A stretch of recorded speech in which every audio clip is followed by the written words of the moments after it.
Beyond the Logo, Unveiling Secrets of Hospitality B2B Brand Strategy.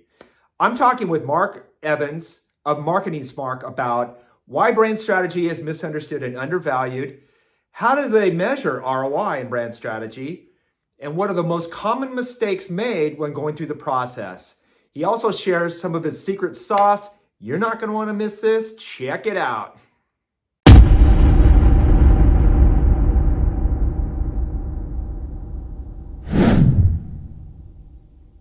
Well, hey, Mark, welcome to the In-Sync show, man.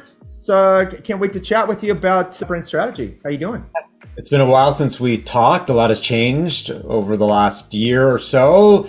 Hopefully 2024 is a better year for people in the marketing landscape, people like me. So it's great to talk about all things marketing. Fantastic. All right, I've got Mark Evans. He's with MarketingSpark. He works with a lot of tech and SaaS companies, and we're going to have a quick conversation here about understanding brand strategy. As a recovering art director, I used to think it was all about the visual, all about the nice logo, the touchy-feely. I had it all wrong. It actually has little to do with a logo. We're gonna chat a little bit more and get a little bit more in deep on exactly what it is and in the understanding the value of what brand strategy is. So why is brand strategy misunderstood and undervalued, and in particular my industry of hospitality B2B? One of the biggest challenges with brand strategy is that there's two challenges. One, there isn't an instant correlation between if I do this type of branding activity, then this will happen right away. And it's hard to quantify.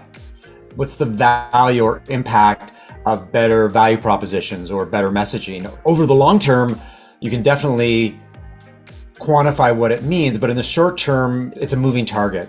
And I think that's one of the biggest challenges these days is that when marketing budgets are super tight and CEOs and entrepreneurs are looking for bang for the buck, then it's hard for them to get their heads around brand strategy versus pouring money into sales or things like digital advertising. So there's an instant gratification world. Brand strategy can be a tough thing to swallow for many companies these days. Yeah, it's a really good point. I think you hit it right on the head. It is one of those things, it's really hard to quantify, put your finger on it. I was using the classic example though of Apple, Tesla. You've got almost a cult following, and in particular, Tesla doesn't even do traditional advertising, yet they have a almost cult-like following for their brand. How does a company, and I know that's a B2C, it is a high ticket and it's a high priced, it's a lot of consideration, especially in the EV car market, there's a lot of competition. But that is I would imagine for a company, something of high value to have such a cult following like that for your brand, correct? That is correct. You do hear a lot about the power of community. If you talk to marketers about the 2024 landscape, one of the things they'll talk about is community and getting evangelists and advocates and fans of your brand. And that's a very powerful thing. But the one thing that I will point about Tesla is that they may not do a lot of advertising, but Elon Musk is a one-man advertising band. That's true. He has a massive following on social media, and he isn't like the media, it's like bees to honey when it comes to Elon Musk. So Tesla doesn't necessarily have to do advertising, and I don't know if it's the best example. The other company you could look at, and again, they already have a big brand, is Airbnb. Airbnb pulled way back on its digital marketing, and you know what happened? Nothing. It discovered that the power of brand, the power of community, the experiences that it delivers allowed it to recognize that digital advertising was just piled on top of all the other good things they were doing. But for most companies, brand matters, and having a strong story and a compelling story and something that's clean and compelling matters. And that's why brand matters.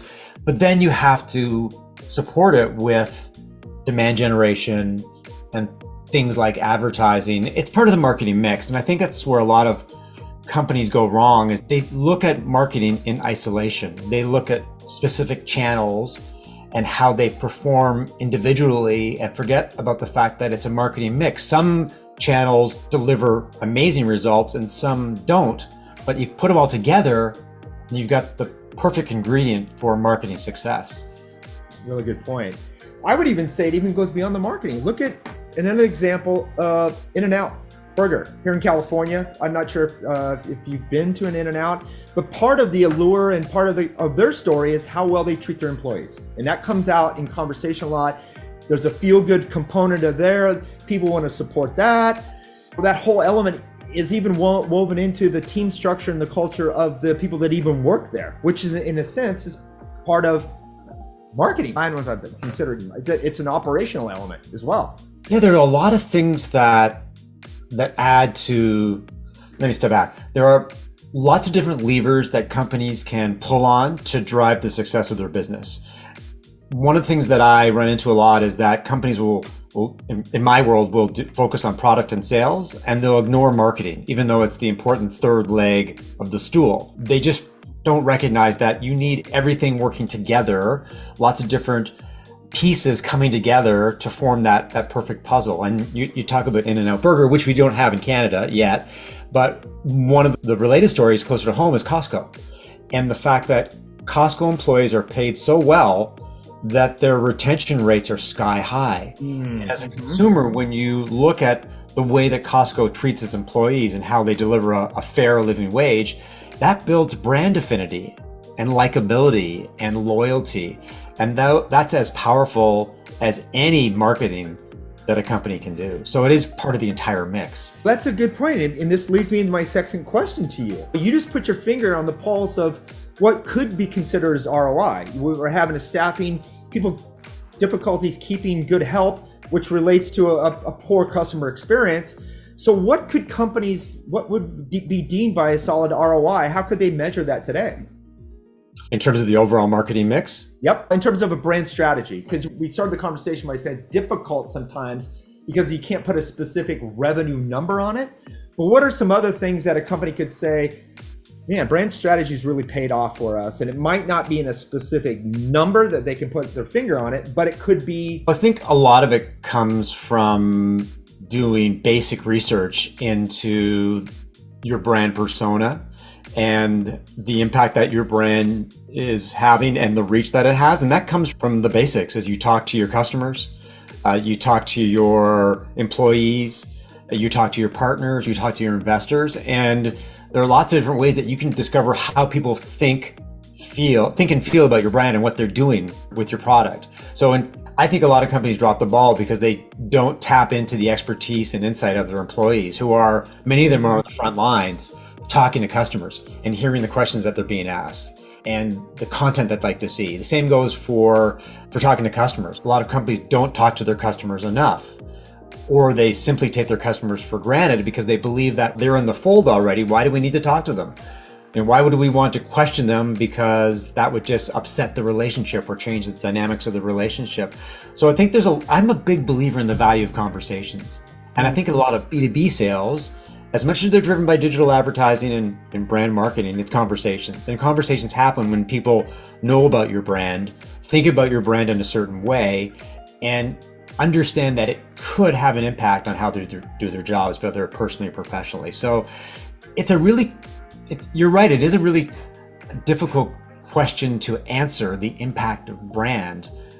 And some of them you can quantify and some of them you can't, but you still have to try to assess how your brand's doing. And you have to use different techniques, which is one of the problems that a lot of CEOs and founders face because it's not easily measurable. And that's hard in a data-driven world.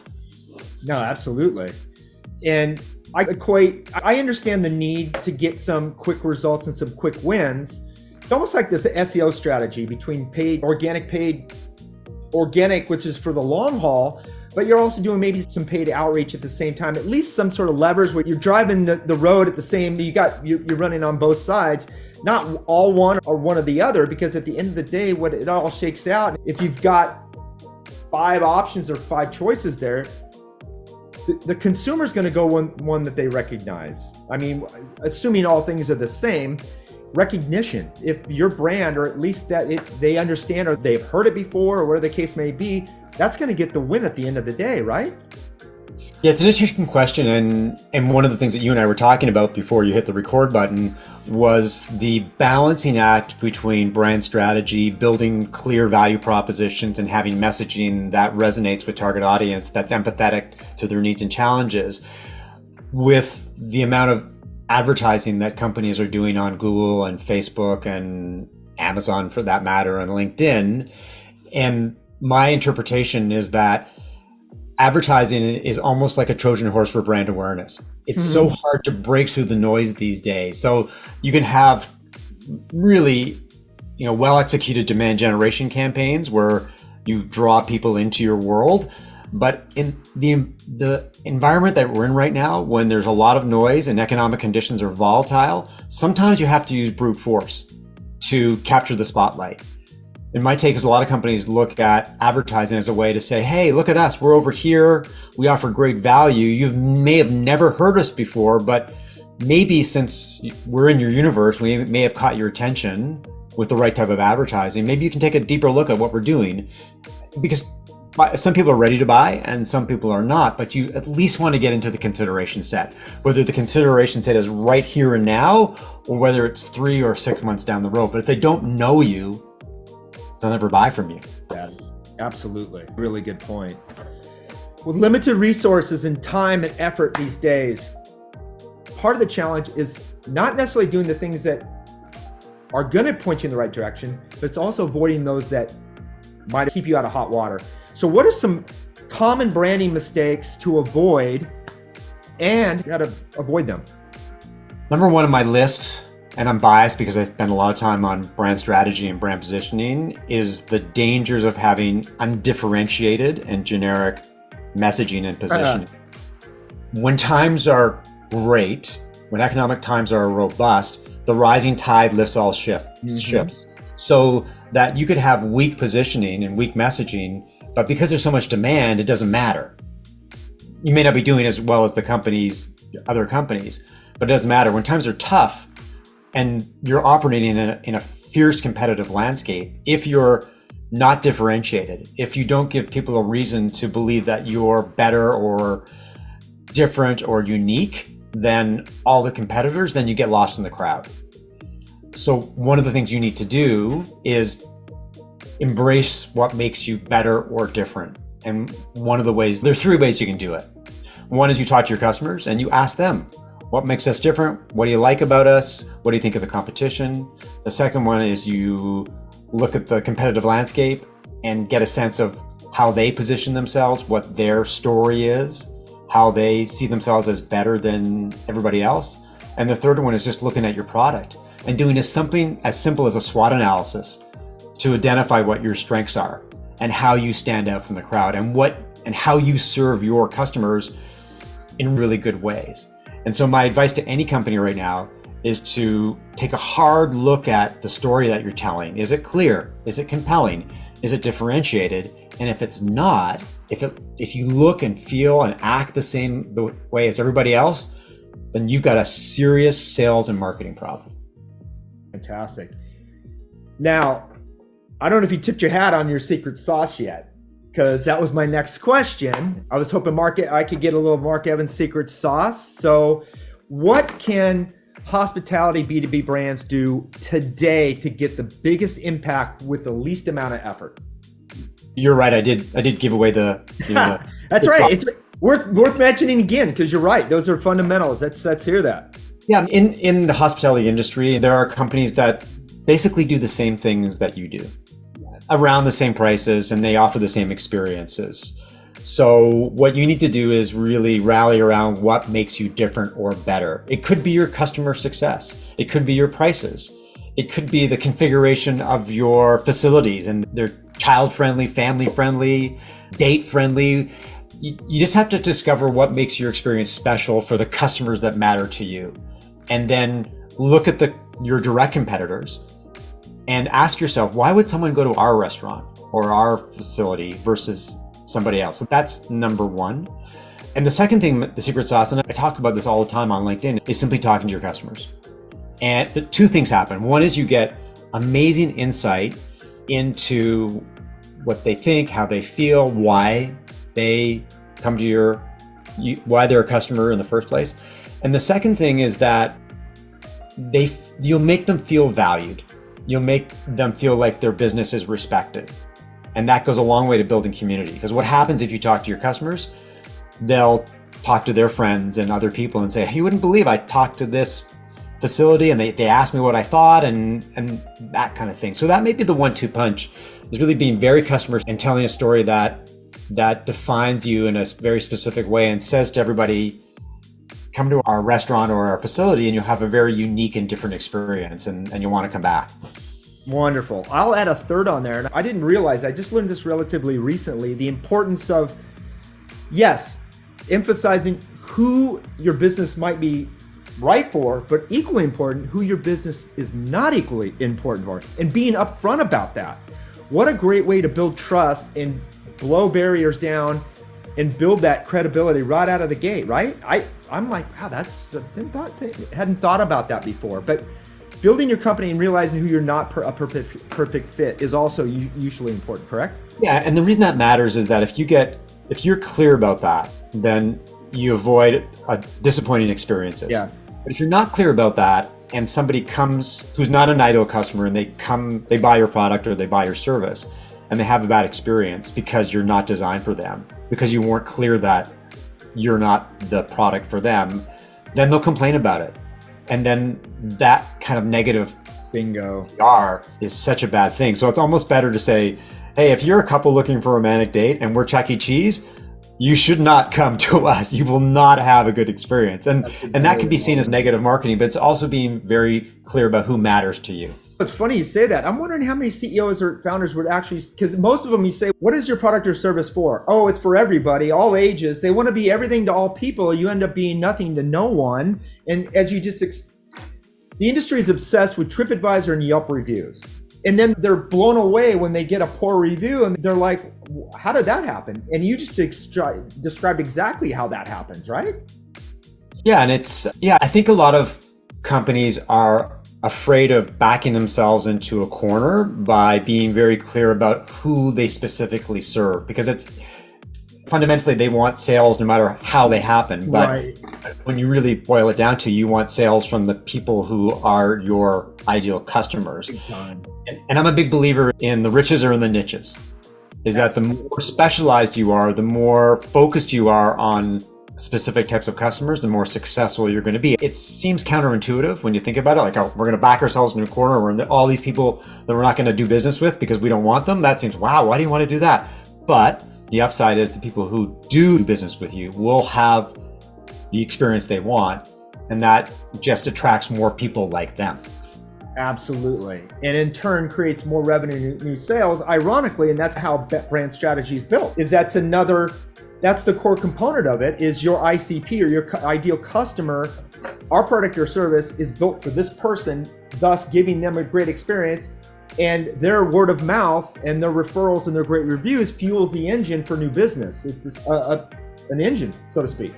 Yeah, if you boil down the ocean, what brand strategy is you create a clear and differentiated story about your product or service, and then you tell that story in the places where your ideal customers operate, where they learn about products and services, and you tell that same story over and over again. You track the people that matter to you, you build community and loyal customers, and in turn, all those factors will then start to expand your piece of the pie. So focus, a very differentiated story, and then you back it up with a great experience. Absolutely. Love that. Man, Mark, great conversation, man.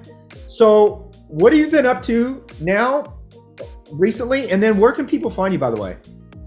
Thank you for asking. 2023, to be honest with you, was a challenging year, I think, for many B2B SaaS marketers. Economic cycles impact all kinds of businesses in different ways. And I think 2024, it looks as though we're going to see a rebound. And I've already seen signs of that. So I'm excited about that. You can find me at MarketingSpark.co. Most of my clients are B2B SaaS companies, but I also deal with a lot of B2B services companies as well.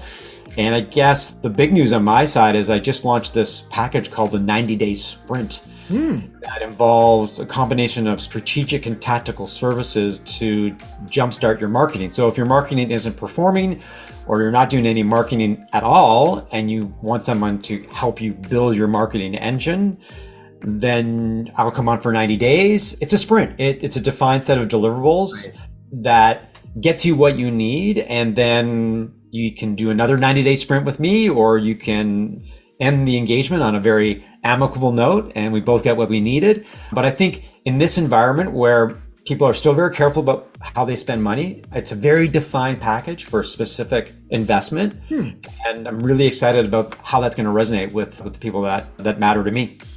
Fantastic. And that information is marketingspark.co, correct? Marketing.co. And if people want more information about me, obviously go to LinkedIn. Yes, sir. Mark Evans, fractional CMO, or just do a search. And I write a lot of content there, so you can find out what I'm thinking and seeing and acting upon.